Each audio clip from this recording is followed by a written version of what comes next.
Hi boys and girls, welcome back to day 4 of our virtual VBS. My name is Hope Lovick, Children's Director at Community Christian Church, and we're just happy that you're joining us again for another fantastic day of VBS.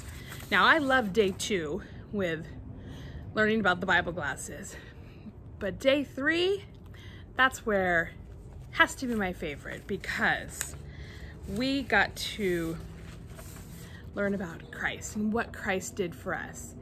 And if you remember this, admit, believe, forever receive. So yesterday was a special day because we learned about the gospel, which is God sending his son to die for us. And if we accept that and we ask for forgiveness, we can be a follower of Christ. And our Bible verse from yesterday was Romans 10:9. If you confess with your mouth that Jesus is Lord and believe in your heart that God raised him from the dead, you will be saved. And we just want to reach out to you if either you kids or maybe an adult was watching and you guys made that decision to follow Christ and you want more information, please feel free to reach out to me at hope@ccchurch.net. Or as you saw yesterday, our pastor, Mike Woolley, was also on there, and he would love to talk with adults as well. And you can email him at mike@ccchurch.net as well. So today we are moving on to day 4. So we're excited about that, and we have another one of our Sunday school teachers, Miss Annette Warren, is going to start us out in today. So I hope you guys again have a great day, have a fun day, and enjoy the videos and activities that we have planned today.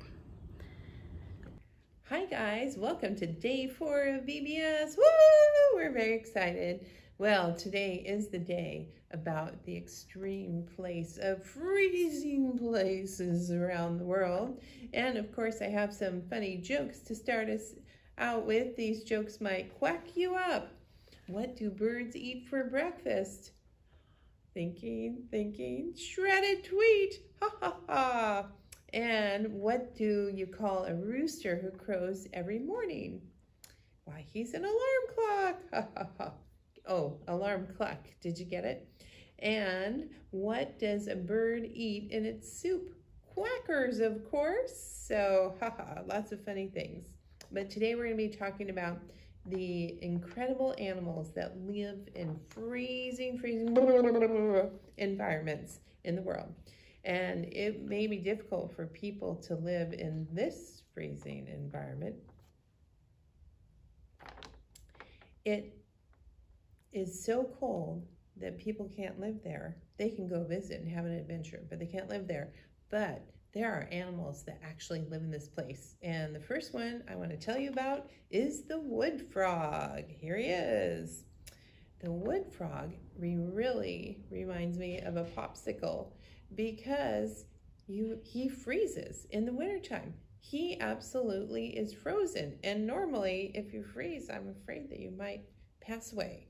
But not the wood frog. He freezes in the winter, and then when it warms up, he unfreezes, and he's still alive. And it's very amazing. God made him have special adaptations to survive in that cold place.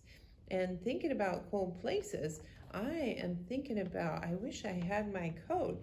Oh, that reminds me of an animal who does have a coat. Here's the polar bear. Now, polar bears have extra warm coats, and they have coats of fur, and God really protected them because not only do they have one coat of fur, they have 2 coats of fur. So underneath the top one is the bottom one that's extra warmth, and then they have black skin. And I don't know if you've ever worn a black shirt on a hot day. That black absorbs the heat, and so their skin actually, even though it's freezing outside, as long as the sun's shining a little bit, then they warm up. And then they are so lucky. Well, like it's a real pleasure to me, no, but to polar bears, they have 3 inches of fat all around their body. Woohoo! They're like, ooh, look at how fat you are. That's awesome. And that keeps the heat in, so it's super good for them. And I'm thinking about another animal that does well in the cold. Oh, I know. It's the Arctic tern. Here's that beautiful bird. The tern is amazing. It flies from the North Pole to the South Pole every year. 50,000 miles of traveling.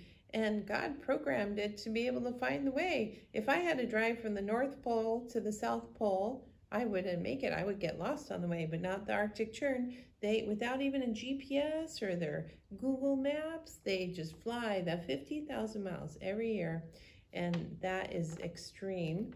And they move just in time before it's really, really cold. So they live in that cold, extreme place. And then just before it's the coldest part of winter, they're like, oh, I got to go to the South Pole now. And they go to the South Pole and then they come back.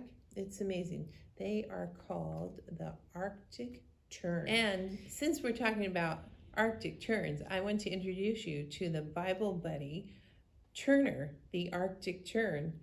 Get it? Turner? What a cute name, right? And he is our VBS mascot that's teaching us what we need to learn, because animals didn't just happen. God made them that way. It is amazing. They have amazing things like super thick coats to stand the freezing weather, or they can go flying for 50,000 miles, or they can freeze, all the way freeze and not die, and then wake up in the springtime. That is amazing, and we've got to praise God for his creation, and Turner is there to help us remember. Yay, praise God.